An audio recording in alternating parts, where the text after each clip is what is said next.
right. Welcome, everybody. Hello.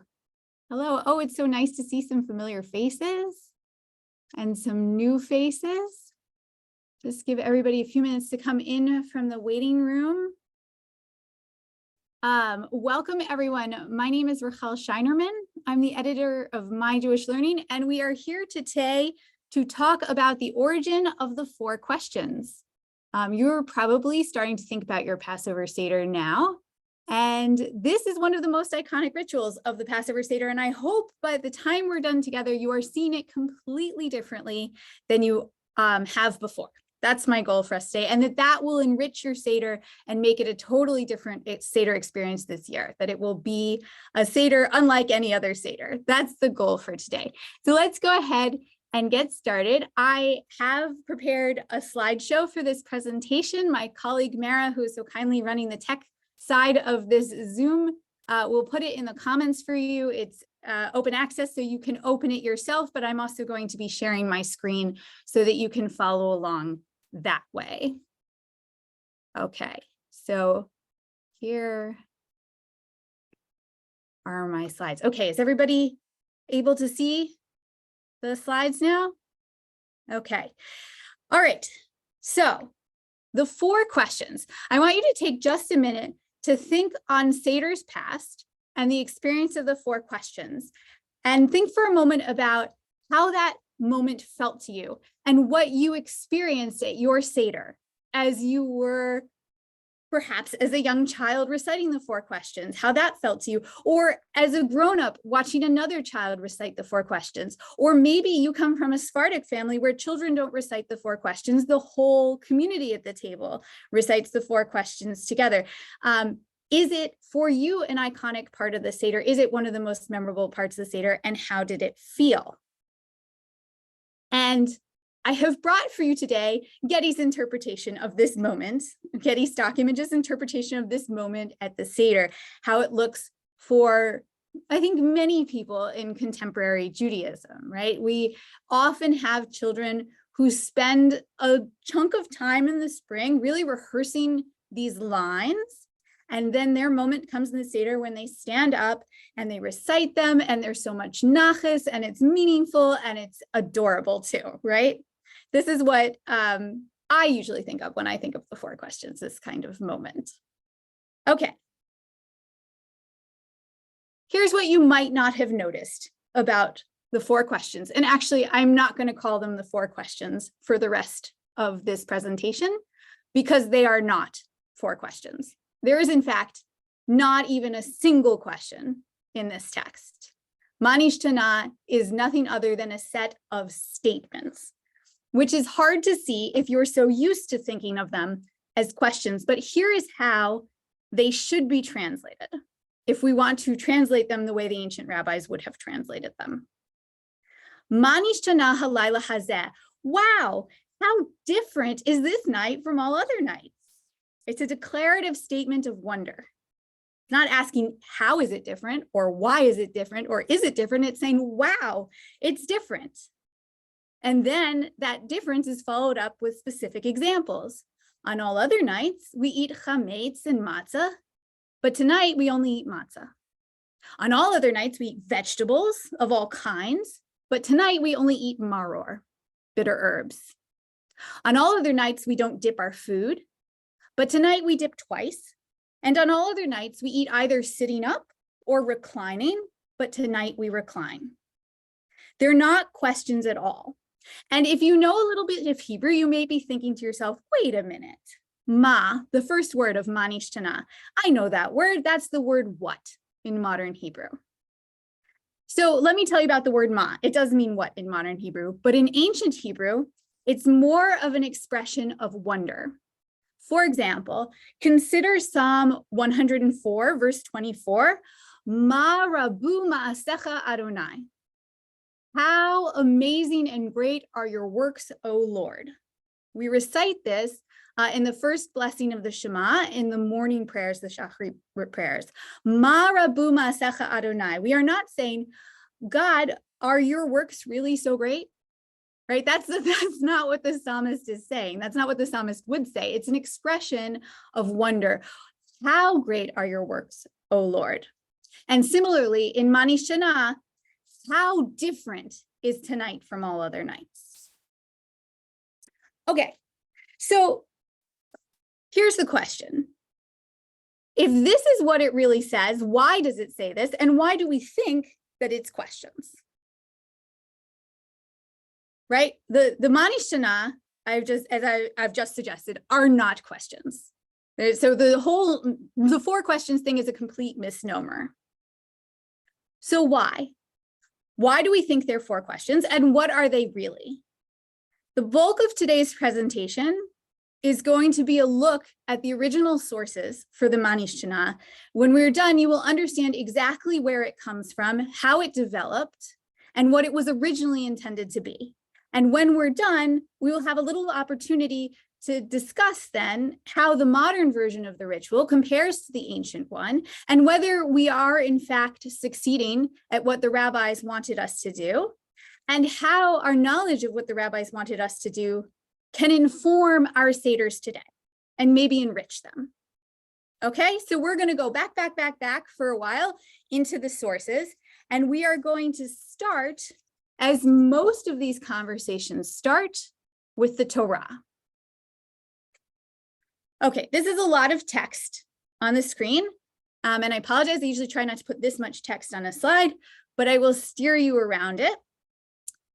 The Torah tells us to instruct our children about the Exodus, and it actually says that 4 times.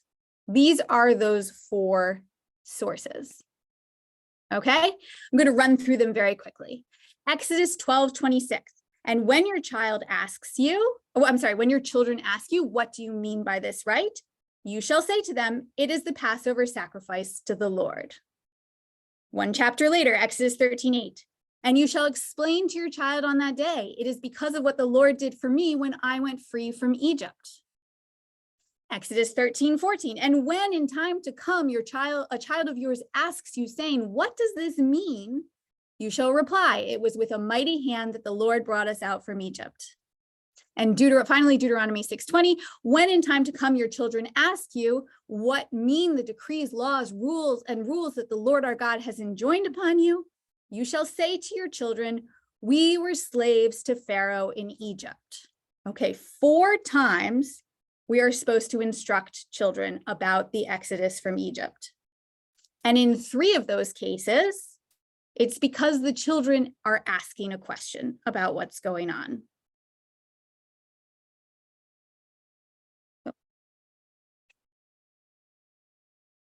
So let me tell you a little more about these 4 passages.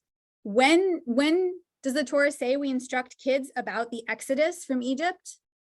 It's when unusual ritual things are happening. Okay, the first source I brought you from Exodus 12 is when we are eating the Paschal offering. You eat the Paschal offering, your kid looks at the interesting dinner you've prepared with the Paschal offering and the matzah and the maror and says, what is this about? And you explain, we were slaves to Pharaoh in Egypt. A few verses later in Exodus 13, it's when you're eating the matzah, you're eating the flatbread, your children look at it, they ask, what's going on? And you say, we were slaves to Pharaoh in Egypt.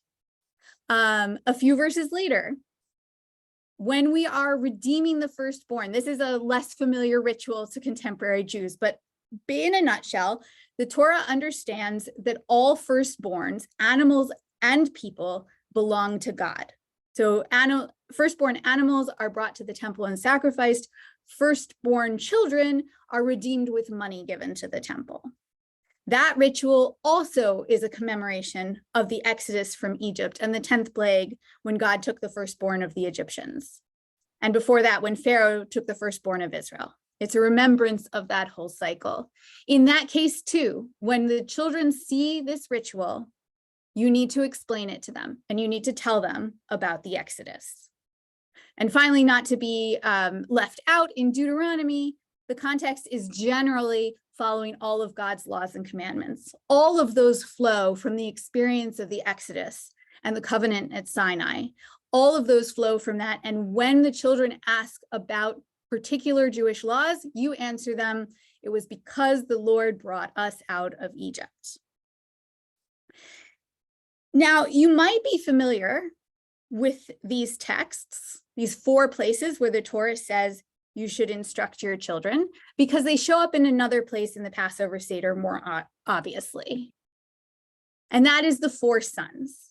You might remember this passage in the Seder. The rabbis tell us that the Torah speaks of 4 sons, one who is wise, one who is wicked, one who is simple, and one who doesn't know how to ask. And right, if there aren't explicitly 4 children in the Torah, this is a midrashic reading of these 4 cases where the Torah instructs us to instruct our children. And based on slight differences in the language in each of those cases, the rabbis understand that each one is talking about a different temperament of child, and that we need to be prepared to speak to all learners and all children. But the Manish Khanna also grows out of these 4 texts. It does in a different way, however. The rabbinic question, another rabbinic question about these texts, is what exactly is God commanding us to do? When God tells us to teach about the Exodus from Egypt, what precisely is the mitzvah? So I'm going to bring you one of my favorite rabbinic midrashim that will help us understand why this is the rabbinic question. Okay, so this is a little side journey to one of my favorite midrashim, interpretations of scripture. And it's found in various places in rabbinic literature, but the most logical and best place it's found is in Rashi's comment on Genesis 1:1, right? Genesis 1:1, of course, is the very first verse of the Torah. And Rashi, on this very first verse of the Torah, his very first comment is a comment that he brings from classical rabbinic literature from Rabbi Isaac. And this is what Rabbi Isaac says about the very first verse of the Torah, right? In the beginning, God created the earth. Rabbi Isaac says, you know, the Torah should have commenced with this verse from Exodus 12:2. This month shall be unto you the first of the months. Okay, what is this verse from Exodus 12:2? Exodus 12 is set on the eve of the Exodus from Egypt. It's the night of the 10th plague, and God has explained to Moses, and Moses explains to the Israelites what they must do. They have to slaughter their Paschal lambs, and they have to mark their doorposts with blood. And not only are they going to do it on this night, on the eve of the Exodus, they're going to do it every year thereafter. Every Nisan, because Nisan is the first month, every Nisan, they are going to repeat this ritual. So why does Rabbi Isaac think that it should start here? After all, let's think about what came before, right? This means we skip over creation. We skip over Adam and Eve. We skip over Noah's Ark, Tower of Babel, Abraham, Sarah, Isaac, Rebecca, Jacob, Rachel, Leah, Joseph, the Israelites going down into Egypt, the enslavement of the Israelites, the birth of Moses, the burning bush, Moses coming back to Egypt, the first 9 plagues on Pharaoh and the Egyptians. All of that, Rabbi Isaac is suggesting, we should just set aside, and we should start at Exodus 12, the eve of the 10th plague, with this month shall be unto you the first of the months. It's a verse that wouldn't even really make any sense without everything that comes before. So why does he think that the Torah should start here of all places? The answer is because, says Rabbi Isaac, it is the first commandment given to Israel. This is the first time Israel is given an explicit commandment, something they must do. And this, to me, tells you a lot about what the rabbis think about the Torah. They're looking to it as instruction, right? The word Torah actually means instruction, and they are looking to it for instruction about how to live their lives according to the covenant with God. And this is the first instruction, so the Torah may as well have just begun here. Okay, so when the rabbis read these texts that say you shall teach your child on that day, the natural question to them is, what exactly are we supposed to do? How exactly do we fulfill this mitzvah? What exactly is the Torah asking us to do?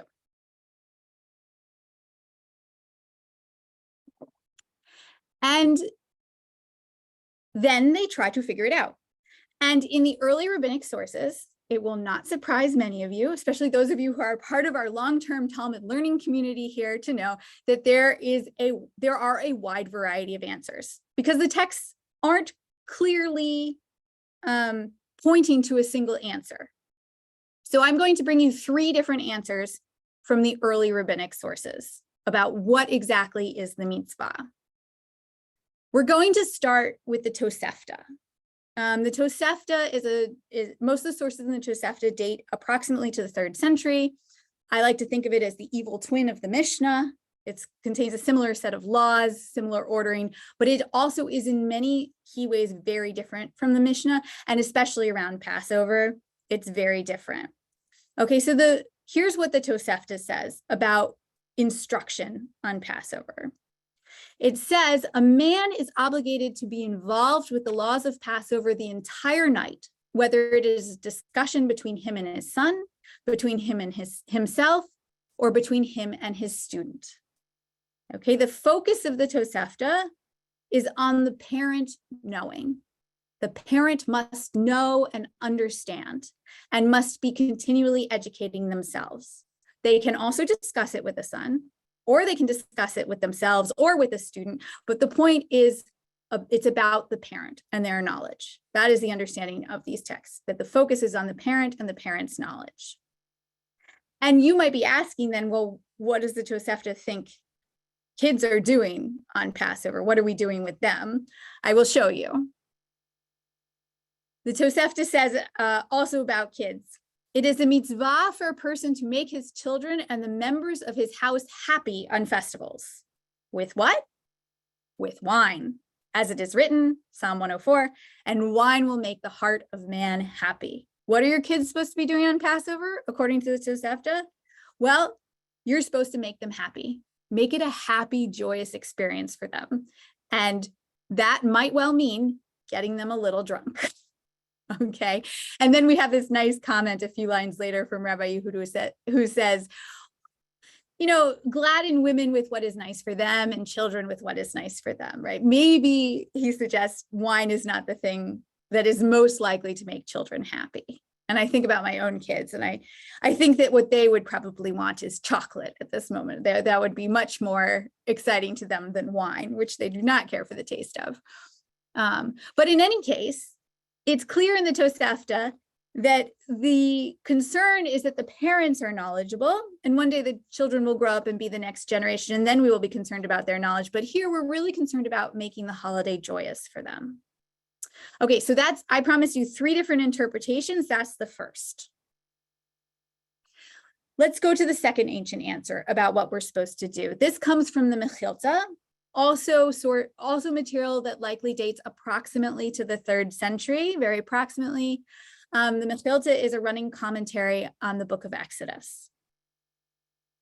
Okay, and here it is commenting directly on one of those texts I brought you, one of those 4 texts I brought you that says the Torah says you should teach your children, right? This one's Exodus 13:8. And you shall tell your child. The Mechilta says, even if your child doesn't ask, even if he doesn't ask you, I know that this is so. If he has a child, what about for himself or other adults? A person should engage in the laws of Passover all night, even if it is just him and his son, even by himself, and even between himself and his adult students. Okay, again, there's a large focus on the parent knowing, but there's also now a focus on the parent transmitting. It's not just that the parent needs to have the knowledge, the parent also needs to tell the child, even if the child doesn't ask. Doesn't matter if the child asks or not, the parent must tell, must teach. Okay, so that was answer number 2. Let's move to answer number 3, which becomes the canonical one in our tradition. And this is from the Mishnah. Okay? And this is the first time you will see a text of the Manish Khanna. This is where it first appears. Okay, so again, it's Passover night. The Mishnah structures the night around 4 cups of wine, And after they mix the second cup, it is here that the child asks. And if the child is unable to ask, then his father teaches him. Manish Khanna halayla hazeh. How different is this night from all other nights? On all other nights, we dip once, but on this night, we dip twice. On all other nights, we eat chametz and matzah. On this night, just matzah. On all other nights, we eat our meat roasted or boiled, but on this night, the meat is roasted. And I want us to spend a few minutes here with this text because it is very hard to read it on its own terms and not read it through the lens of what you have always believed about the Manish Khanna. But here's what I want us to notice. First off, they mix the second cup and then the child asks. What does the child ask? Well, it doesn't say, but I think we're meant to understand something about the ritual and what's going on at the table. And it is only if the child doesn't ask or is unable to ask that the father steps in and speaks for the child or to the child, really, right? And then what the father does is remarks. Hey, kid, check it out. Doesn't dinner look different tonight? Hey, huh? Look, we're dipping our food. We're eating matzah, and we are eating roasted meat, right? This is because in the Mishnah, they are imagining that you are still eating the Paschal sacrifice. So that is why the third observation about what's going on at the table is about the meat, because the Paschal sacrifice was meant to be roasted, not boiled. Okay, so it is not the child who asks the Manish Khanna, it is the parent who says the Manish Khanna in order to prompt the child to ask. But that's only if the child doesn't ask, right? The ideal here is that the child just spontaneously asks about the rituals. And hopefully you don't even need the Manish Khanna. It's there only if you need it. Okay, and we talked a little bit also about how the content is a little different here. We will see how the content of the Manish Khanna changes a bit over the years, but this makes sense for antiquity. We don't have, for the rabbis in antiquity, we don't have the thing about reclining because reclining was not a strange thing to do when you were eating in antiquity, and the rabbis did it all the time, not just on Passover. So in the 3rd century, reclining did not make Passover different. It made Passover a luxurious meal, but they had luxurious meals all the time. What did make Passover different was the dipping, the matzah, and the roasted, of course, the Paschal offering. Okay, you may have noticed that when I cited the source below, I said this comes from the Parma Manuscript. So I want to explain what I mean there. If you have a Mishnah on your shelf, and you are flipping it open to check it against what I've brought here, you will find something that's slightly different. And that is because printed versions of the Mishnah have been adjusted to more closely align with what we do at our Passover seders, and they're a little bit different. And I wanted to bring you a manuscript version because the manuscripts, which are handwritten versions of the Mishnah that predate the printed text, are the oldest and most authentic attestations of what the Mishnah said. Because they are handwritten by scribes and copyists, they are all slightly different, right? No two manuscripts are exactly identical because either scribes make small errors or they make intentional changes because they think they've seen a small error and they want to fix it. There isn't a whole lot of intentional scribal monkeying with the Mishnah by this period. The Parma Manuscript is about the 10th century, so we're already 7 centuries out from the original composition of the Mishnah, but there are slight variants. And in fact, the variants on this Mishnah are kind of fun. I will tell you that the other primary manuscript of the Mishnah here is the Kaufman manuscript. And this one does have an interesting variant. The Parma says, if the child is unable to ask, his father teaches him. Okay, so the Manish Khanna, the father recites if the kid is unable to ask. The Kaufman manuscript actually says the opposite. It says if the child is able to ask, then the father recites the Manish Khanna, right? And that also makes sense, right? Like you don't want to go through this whole rigmarole if your child just isn't old enough or developed enough for this conversation at the table. It just doesn't make sense. Because I think it's fun to see these things in black and white, and because of the wonderful world of digitization, all I had to do to bring this to you was a screen capture from my computer. This is the Parma Manuscript. It's from the 10th century. It's in a library in Italy. I have never been there. I've never laid my eyes on it personally, but I could easily pull it to my computer. And you can see that it is actually beautifully clear and legible. And it, if you're familiar with a little Hebrew, you'll see it says exactly what I just said that it says. I hope you can see my cursor. This, and if you know a little Hebrew, this here is a daled with a dot on top. That means that it's a number. It stands for the 4th Mishnah of chapter 10 of Pesachim. And here it says exactly what we just said. It says, Mazgulo kos sheni v'chen haben shoel. They mix the second cup of wine, or the second cup, and here, or it is right, or thus the son asks. Im ein dad baben, aviv milamdo. If the son does not have the knowledge, then his father instructs him. And here it is in one of the oldest texts that contains it. Manish Khanna halayla hazeh mikol halaylot. How different is this night from all other nights? And then hopefully the son will take a hint and ask the question. Okay, so let me just recap real quickly. The Torah tells us that when your children see these rituals, these Passover rituals, or even just the general laws that God has given to the Israelite people, then they will ask and you must answer and explain the Exodus to them.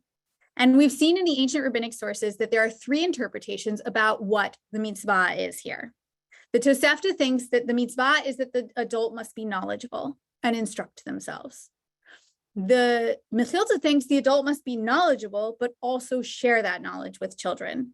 And it is only in the most Mishnah that we see this idea that the child must ask, that is part of the mitzvah. You have not fulfilled the mitzvah until the child has asked questions. And that's, of course, a challenge because children are not the adults and they are not responsible for their own mitzvot. So how do we get them to do what they are supposed to do? The Mishnah offers a handy little guideline for parents. It says, give them a second, see if they ask at the right moment. And if not, make these comments. Point out what's so different tonight. Manish Khanna halayla hazeh. How different is tonight from all other night? Look, we're eating our roasted lamb that we roasted we had slaughtered in the temple. That's a big difference. We're eating matzah, right? Point these things out, and then surely your child will ask. But it's not in this text meant to be something that the child says, and it is not a question. It is a prompt from the parent to get the child to ask. I would like to take another slight side journey before we continue on in the Jewish sources to look a little further afield at what is going on in the wider culture in which these rabbis who develop these ideas are embedded. So now we are talking about wider Greco-Roman culture in the 3rd century where the rabbis live. And in this culture, banqueting is a big deal. Having a banquet is called having a symposium. You may have in college read Plato's Symposium, an account of an intellectual wine banquet where they discussed lots of deep philosophical ideas. But symposia were, scholars now understand, it was once thought this was only for the elite class, but actually symposia were something that almost everybody was doing in antiquity. They were long wine banquets. They were relaxed. People reclined instead of sitting upright. They ate many courses. They drank lots of wine. And it wasn't a good symposium unless you had really good table conversation. That was a key part of having a good symposium. And we know that the rabbis participated, especially if you read Tosefta Brachot, you can see lots of examples of rabbis reclining and having symposia all the time, right? Sometimes they have them on Friday afternoon before Shabbat comes in, and then they have to do something when Shabbat comes in. Sometimes they're having them on Saturday night, and then Shabbat goes out. Sometimes they're having them as part of a festival. Sometimes they're having them on an ordinary Tuesday. Okay, this was a part of ancient culture. They didn't have Netflix back then. This was a part of how you spent time and enjoyed time with people, is having these luxurious meals with good table conversation. And there's a whole genre in antiquity of records of the conversations that people had at these long meals. One of the most famous and fun is from Plutarch, who's a Roman, and it's called Table Talk. And he tells us that all the best conversations at his table started with good questions. And so I thought I would just, for fun and also to give us a sense of the wider culture, bring you some of the questions that Plutarch said engendered the best conversations at his table. All right. Okay. So one question, for instance, is why do old men read better at a distance? Right. But we might say now because they hadn't invented bifocals. But right, that does seem like a mystery in the ancient world. Why would it be easier to read when you're far away? Right. Is the number of stars even or odd? Okay, this might be which came first, the chicken or the egg? This might actually be one of the original places where we see this question posed, which came first, the chicken or the egg?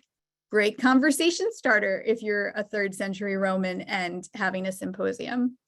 Why is alpha the first letter of the alphabet? Why do those who are stark drunk seem less inebriated than those who are only half drunk? Which is better, food from the sea or food from the land, right? Surf or turf? I think I'm vegetarian, but I think that's how you'd say that. And my favorite, what God did the Jews worship? Apparently, like the Romans wanted to know, and they had full-on conversations at their table. What is going on with the Jews? What God exactly do they worship? Which is so funny. I so enjoyed a few years ago reading Dara Horn's People Love Dead Jews. I learned so much from it. And one of the things that really stood out to me and struck me about that book is that she makes the point that Jews have always been a counterculture. We've always been countercultural and different from the peoples around us. And this to me is just like the epitome of it. The Romans are sitting around asking, what God do those guys worship?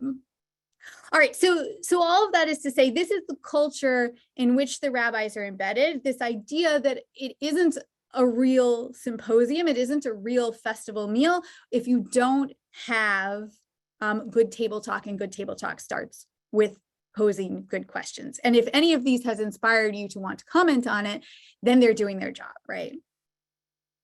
Okay, so let's now go back to the rabbinic sources.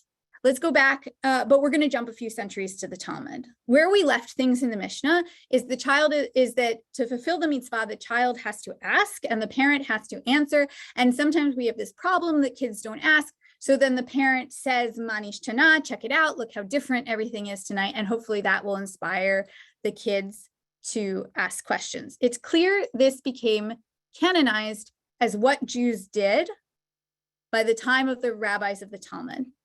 So here's what this ritual looks like in discussions in the Babylonian Talmud a couple of hundred years later.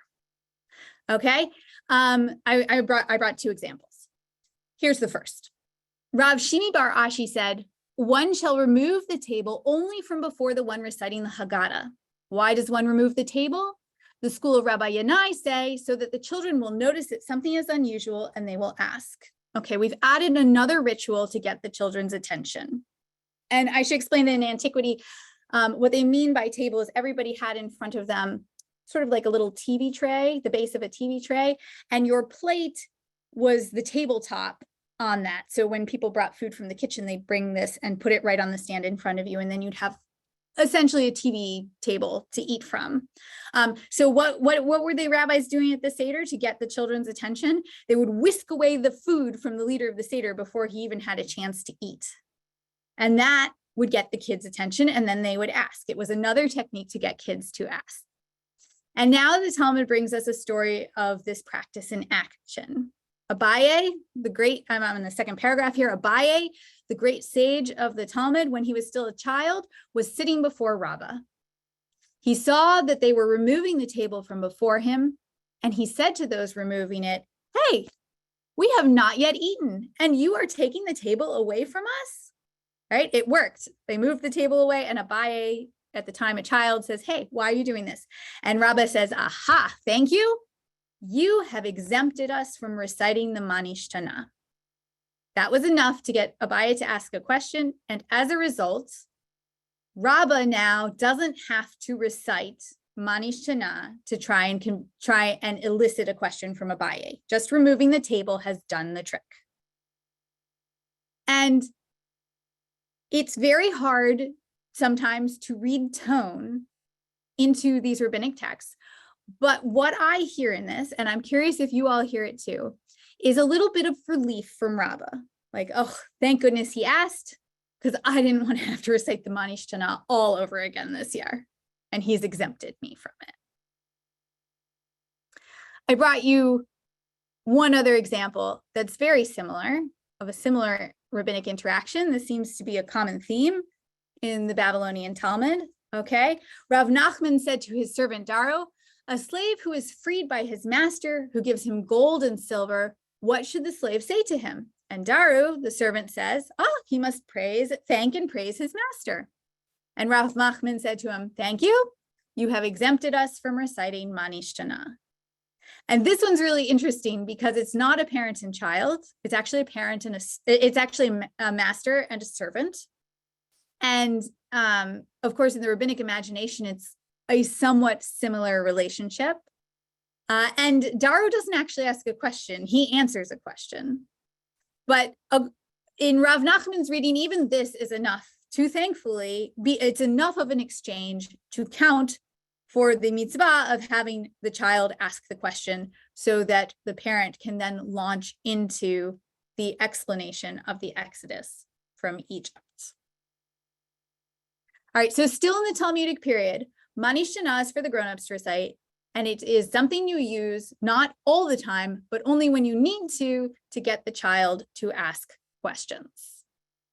So let's jump forward a couple of hundred more years. Are you staying with me? The early sources were like 3rd century, the Talmud say 6th century. Now we're going to jump 400 more years. It's the 10th century. And in the 10th century, the Talmud is completed, and we have the publication of the very first seder in Jewish history. Now that the rabbis have spent hundreds of years talking about the prayers and blessings that Jews must recite, Rav Sadia Gaon takes it upon himself to record them all in one book for reference. And he creates the first seder. It includes daily prayers, weekly prayers, and festival prayers. And embedded in the festival prayers for Passover are all the things you need to do on Erev Passover to make a seder. So that the first Haggadah is part of this larger seder project. And here's what he says. Here's what his seder says. His Haggadah says. He says, "How different is this night from all other nights? On all other nights we don't dip, and tonight we dip. On all other nights we eat chametz or matzah, but tonight only matzah. On all other nights we eat all kinds of vegetables, and tonight we eat bitter herbs. And because on all other nights we eat sitting or reclining, and tonight we recline." And then he writes under it, and this is the answer: "Avadim hayinu, we were slaves to Pharaoh in Egypt." And then it continues to the rest of the Magid portion of the Seder, the telling of the Exodus from Egypt. So what's interesting here is he just prints Manish Khanna. He doesn't tell us who's supposed to say it or what's supposed to happen. He just puts it in for reference. This comes right after the portion of the Seder that says, "Halach ma'anya, let all who are hungry come and eat." And then without comment, it just says, "Manish Khanna halayla hazeh." It's there. We can see that the content has evolved a little bit from where we were in the Mishnah, right? The Mishnah didn't have the comment about reclining because, as I mentioned before, everybody in antiquity reclined at all kinds of meals. So reclining did not make a Passover Seder unusual. So it wouldn't have made sense here. It also doesn't have and this one doesn't have the comment about meat, because there's no paschal offering, and Rav Sadia Gaon has kind of accepted that in the 10th century, that it's not immediately forthcoming. So we know there's no meat on there. There's no roast lamb on the table. At least there is no roast lamb that's a paschal offering on the table that we can comment on.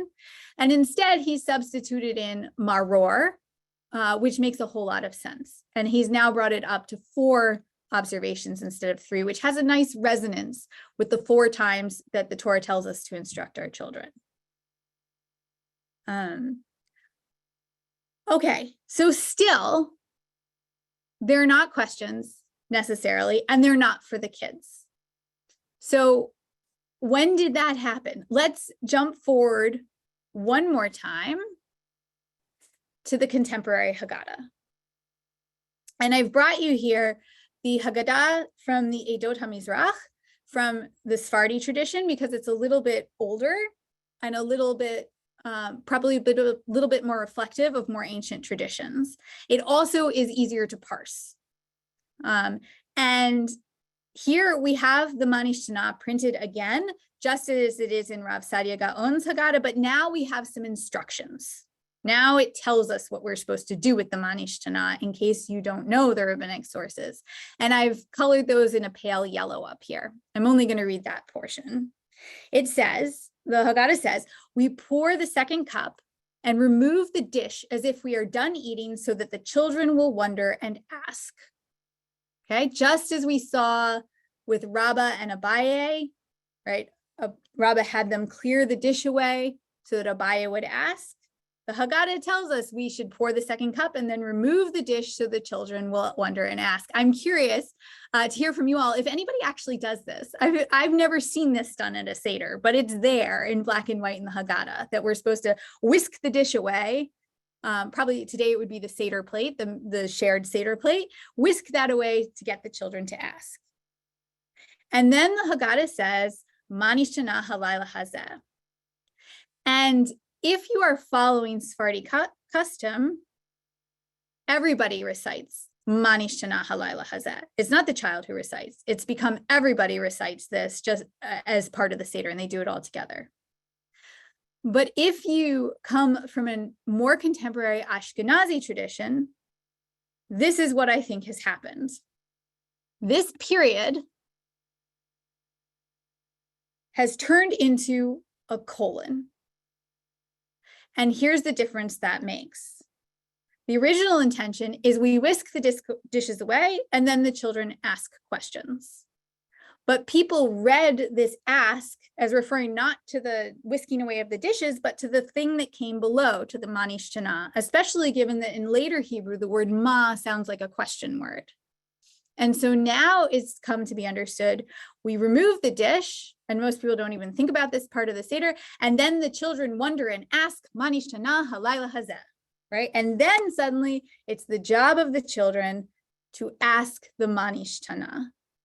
It is, in my opinion, a complete misreading of everything that came before. It's an accident of how the instructions are sparsely phrased here in the Haggadah.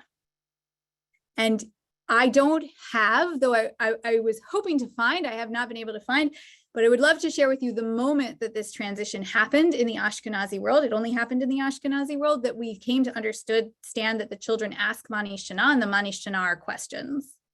But I don't have a smoking gun for that. But it does seem to me that it's pretty late. And by pretty late, I mean in the last couple hundred years. So now it's good established tradition. But for most of Jewish history, I don't think, personally, that it was.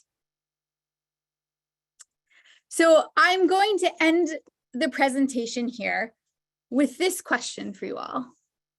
Are we doing Manish Khanna right? Right? If you go all the way back to that Getty image I showed on the first slide of the little girl standing at the table, reciting the Manish Khanna, is that what the rabbis had in mind? Is that what the Torah had in mind? And I think the obvious initial answer is no.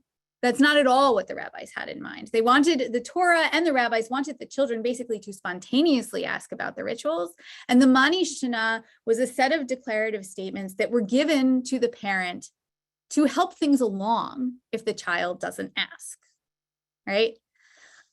But then I think we need to ask a second question, which is, but does it matter, right? And I think about my own seder, where my kids spend weeks preparing the Manish Khanna, learning to read it in Hebrew, talking about the content, anticipating the seder, priming themselves for the seder, and then they stand at the seder and say it, and they get all this attention from their parents and their grandparents and their aunts and their uncles that are at the table with them. And I think, I don't know, they are now, it's scripted, but they are actually asking a question, and we do turn it into a conversation. So I'm not here to tell everybody to stop having children ask the 4 questions. I am definitely going to do it, have my children do it at my seder table next week. But it's, I think, worth asking ourselves, are we really doing what the Torah and the rabbis wanted us to do? What did they really want? What is our true aim for the seder? And to know that the true aim for the seder is not to follow a script. The Haggadah is not just a script. You read it, you're done. That's not really in the spirit of what the Torah has in mind. It's not really in the spirit of what the rabbis have in mind. What they have in mind is some prompts for a deeper intellectual discussion that's organic and different every year, depending on who is sitting there. So for instance, if you have a small child and the Manish Khanna is a really meaningful ritual and it prompts good discussion with that child, you should absolutely do it. But if you have, if you're like where my family was a decade ago, and you have a younger sibling who started saying Manish Khanna at 5, and then because there were no other siblings that came afterward, had to continue saying Manish Khanna at 6, 7, 8, 9, 10, 20, 25, until finally like the nieces came along and relieved him. Definitely a real life example in my family.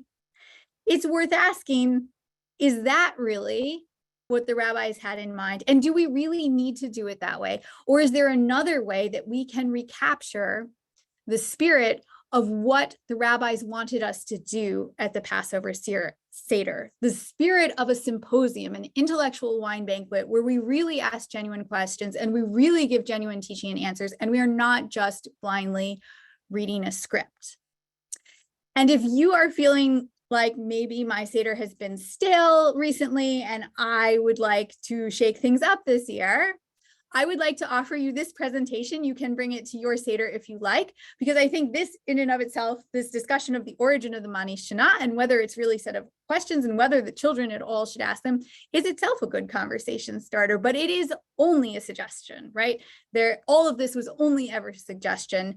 It's really about us being empowered and taking the sources to create an intellectual and meaningful experience for ourselves at Seder. So I would like to wish you all a really meaningful and thoughtful and Seder, hopefully different this year from all other years, because those are the best Seders when they're different from year to year and it's a different discussion and it captures our imagination.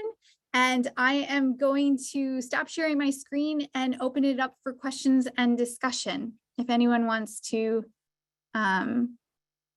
jump in. So Mara, I have not been able to see the comments while I was in presentation mode, so I have not reviewed them. Mara, if you have something you want to bring to my attention, or if people want to comment now, either in the chat box or by raising your hand, I'd be happy. Yes, I'd love for people to raise their hand. I will say that the symposium questions got people talking, and oh, good. That's what they're supposed to do. Yes, what they're designed to do. And yep. There have been people who would add a few questions to said symposium list, like, why did the matzo ball cross the road? And so we'll leave that there. But I see that Amalia has their hand raised, so I will call on you. Okay.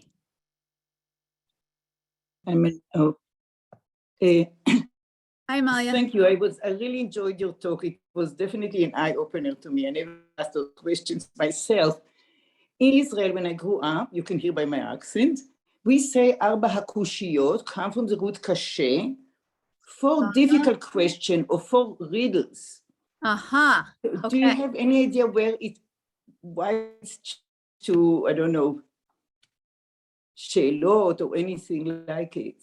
Aha, so that's interesting that you don't say arba she'elot in Israel, right? You don't say 4 questions. Right. Arba kushiyot is really interesting, but I think that does more capture the spirit of what this ritual is meant to entail, right? It's meant to puzzle the children. Hey, do you see what we're doing? Do you see how different it is? Want to ask a question about that, right? It's a prompt. It's a prod to questioning. So I like arba kushiyot. In the ancient sources, they just refer to it as Manish Khanna. They just refer to it by the first 2 words. So, okay, I will tell my father's off-color matzo ball joke at the very end. How about? I think I can tell it on this platform, but let's see if there are any other, because I see other matzo ball jokes rolling literally across the screen here. Yes, I'm not sure if Lois has matzo balls on her mind, but no, not really. Not at that point yet in preparation. But my youngest daughter was not only my youngest daughter, she was youngest among the first cousins. She was, 4 questions into her 20s. Yep. And every year she'd say, isn't there a child somewhere younger? Uh-huh. Finally, she had a nephew, but well into her 20s. This is what happened to my youngest brother. And it was sort of, it was cute, but it was also kind of annoying to him, right? Just like in the Talmud, when we see Rav Nachman and Rabbah saying, oh, you've exempted us from Manish Khanna, right? They didn't want to recite it as adults either. My brother, by the time he was 25, was a little tired of reciting it too, but it didn't feel like genuine question asking, having done it 20 years in a row. And that's why I think it's really interesting to look at all these sources where we see the rabbi saying, you don't need to ask this. It's not a requirement. What we want to do is have questions and answers at the table and have a conversation. Lois, if you're talking, we can't hear you. You're on mute again. We no longer have very young children at our seder either. And the youngest is 17. And you've given me some wonderful material good. To bring into the seder. Good. So I thank you. This has been wonderful. I think I'm going to bring it to mine this year too. I don't think I've shared this at my seder before. Okay, we'll go to Sharon and then Dan. And Sharon, great. Yeah. Yes. Sharon, I think we're looking at a picture of your dog. Is that right? My cat when she was a kitten. Aw. You can see me if you want to. That's cute. I don't know. Whatever you prefer. I'm having trouble with Zoom today. I don't know how to work anything. Yeah, well, Manish Khanna. So I was gonna say, and I got a comment and a question. The question is, can I show the recording to my friend who couldn't come? And 2, thank you so much. And 2, you're welcome. I didn't have the problem with waiting too long. I'm the eldest, so I really only got to say it for a few years. And I hadn't learned to fully learn them yet. But when I was an adult and moved away from home, I was the one leading the seder, and inevitably, because my friends from synagogue were much older than me, and my friends who were not Jewish were slightly older than me. One guy was 3 to 6 months older than me. I was saying Manish Khanna at my own seder until the younger ones of my friends got old enough to recite them, and it was just bizarrely ludicrous. I would get that. Or maybe bizarrely authentic for you to be the seder leader in reciting Manish Khanna. Yeah, right? I guess it was. You might have been more authentic than you realized. Yeah, that's awesome. Let me answer your practical question, which is that we are recording this presentation and we will put it up on YouTube, and in the follow-up email you will receive after this talk, there will be a link there. Okay, so I can just Also, go- Mara has a link to the slides if you just want the slides and not the video recording is not helpful to you. Mara, maybe we can stick that in the chat as well, and we'll share that again as well. So Sure, to happy just to. have the much. text and not an hour of me talking. This is the first lecture you guys have run that I've I'm sorry? ever been able to. This is the first lecture I've ever been. I'm in San Diego, Uh-huh. so this is the first one I've been able to make. Thank you. Awesome. Thanks so much for being here, Good to have Sharon. you. And we Thank have you. just a few minutes left. So I want to make sure we get to some more questions. Dan, I'll ask you to unmute. Thank you for a wonderful presentation. This may have gone completely over my head, but I may have missed it, but why do we call them 4 questions? Why do we call them questions? Yeah, so I've only ever found that in English. I've never seen it in Hebrew. And in fact, we had, I've forgotten her name, I'm so sorry, but we had an Israeli on the call just a few minutes ago who said they call them arba kushiot, 4 riddles in Hebrew in modern Israel. And I think that it comes from a misunderstanding of the instructions written in the Haggadah, right? The instructions in the Haggadah say, you pour the second cup, you snatch away the table, and here the child asks.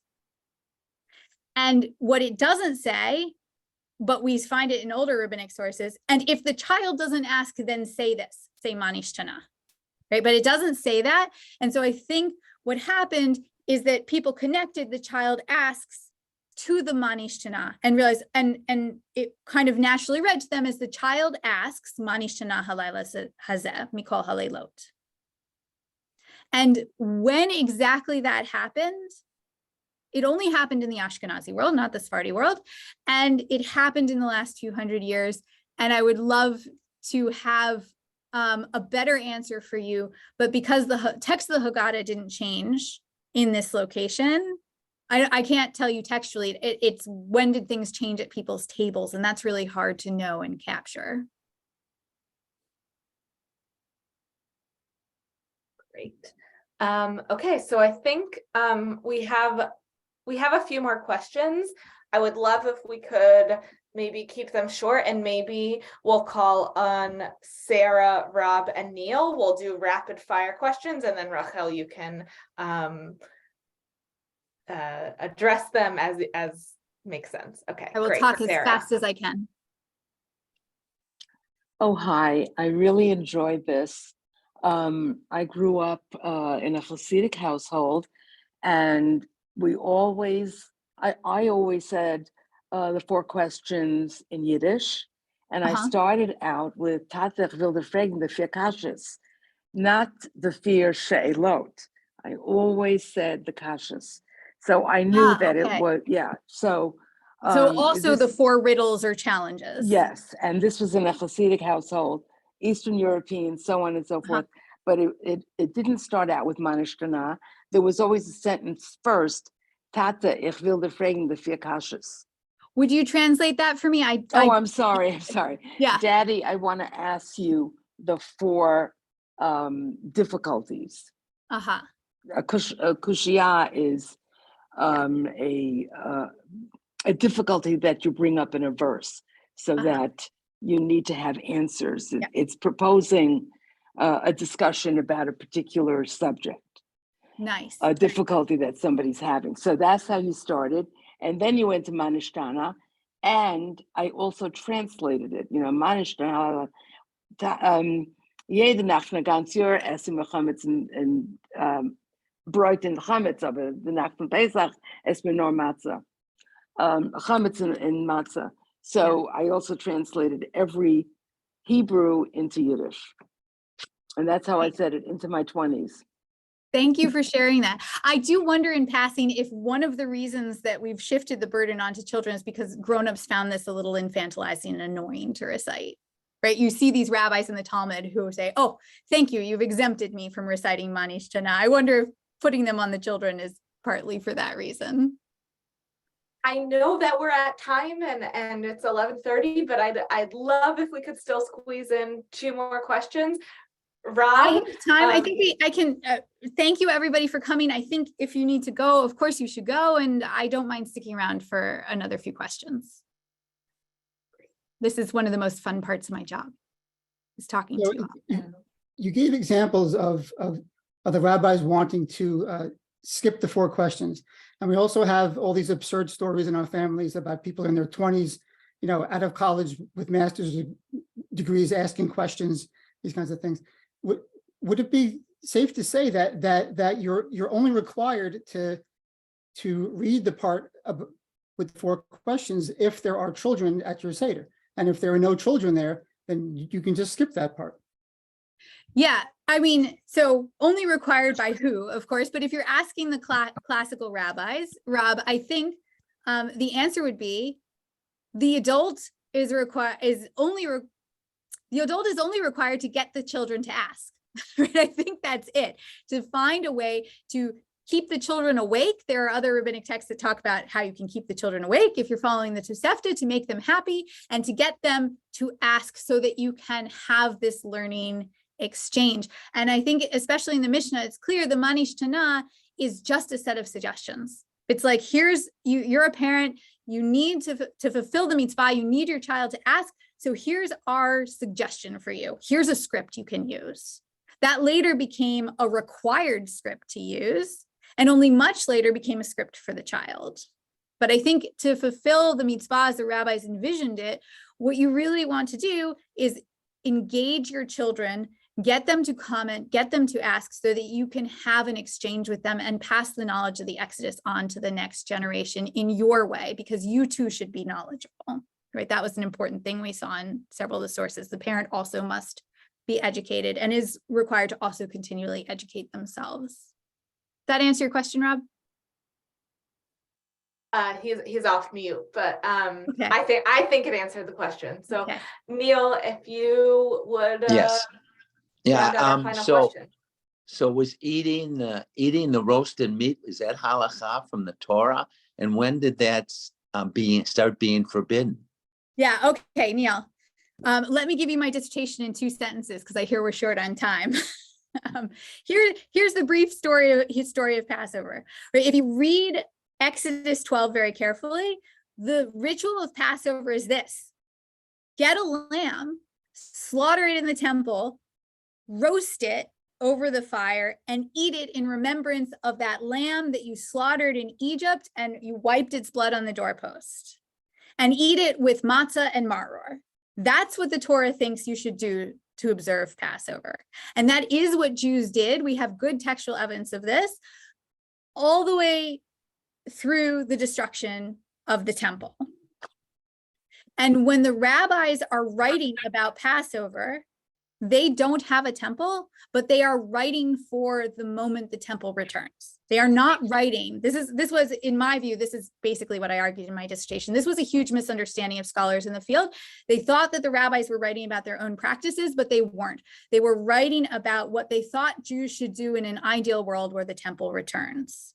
And therefore, their Manish Khanna includes the lamb on the table, because the Pesach, right, that sacrifice called the Pesach, that is the whole core of the ritual. It's the most important and significant part. And it is not until Rav Sadia in the 10th century that there's kind of a recognition that, right, he's not writing for when the temple returns. He's writing a seder for the Jews in his community. He's writing for what's really happening in his world at that moment. And what's happening in his world at that moment is the Jews are living in his world in Babylonia, a lot of them, and there is no temple, and there's no real expectation that it's suddenly going to materialize for us, that it's suddenly going to be rebuilt. So he remakes the ritual for a world without a temple. And now the primary rituals are matzah and maror, right? Those are the other 2 foods prescribed by the Torah. And in fact, the rabbis even say that when there's no temple, the matzah replaces the Korban Pesach. It replaces the meat of the Paschal offering, because we can't offer it anymore. Although, interesting side note, Sephardi Jews do traditionally eat roast lamb on Passover because of that. And Ashkenazi Jews traditionally avoid roast lamb on Passover. And the reason is they don't want to give the mistaken impression that they've offered a korban, that they've offered a sacrifice in the absence of a temple. They don't want to in any way give that misimpression. And so Ashkenazi Jews have a tradition of avoiding roasted lamb on Passover, and Sephardi Jews have a tradition, Dafka, of eating the lamb on Passover to remind us of that sacrifice. Rachel, I could hear you. I could listen to this all day. Thank you so much. We had lots of people who stayed on way past time. But if you'd just like to leave us with a closing thought or intention for Seder. Yeah. Closing thought. The tradition is yours, and the tradition is rich and beautiful and layered. And understanding it gives us all more power to enact it at our table and make it meaningful. So if something here has inspired you to ask questions and think and learn more deeply this year at your Seder, please feel free to use it, but not at all a requirement. The real challenge for us every Seder is to dig deep and find ways to re-experience and relearn and re-understand our tradition and what's most fundamental at it, which is that experience of redemption and what that has meant and in ancient times and what it means for us today. And I wish you all a Chag Kasher v'Sameach, a very happy Passover. And thank you for being part of my online learning community and being here today. And it was lovely to see some new faces and lovely to see a lot of familiar faces. If you are part of the Daf Yomi crowd, I see a lot of you here. I will see you on Thursday when we celebrate the end of the current tractate we're learning in the Talmud, Tractate Nazir. And yeah, for everybody, we will send out information afterward that includes the slides, that includes a recording of the presentation if those resources are helpful to you. Susan says, where can we follow you? You know what? Email me. I'll put my email here. And I'm not sure exactly what you mean by that. My Jewish Learning, you can follow. Sorry, I'm typing my email. There's my email. My Jewish Learning has lots of resources. We have a daily newsletter with a top Jewish article every day, and also a recipe and a question and resources for more of events like this, more learning events like this. You can follow that. If you're interested in Talmud and you're not part of our Daf Yomi community yet, we have an online Talmud learning community. We study Talmud every day together. We have a Hebrew word of the day. We have all kinds of things. So if you're interested in more of those resources, please fill up my inbox. The address is there, and we can point you to those things. Thank you, everyone. And it was lovely learning with you. Okay, thank you, everybody. And thank you, Mara, for so deftly handling everything. All right, Chag Sameach.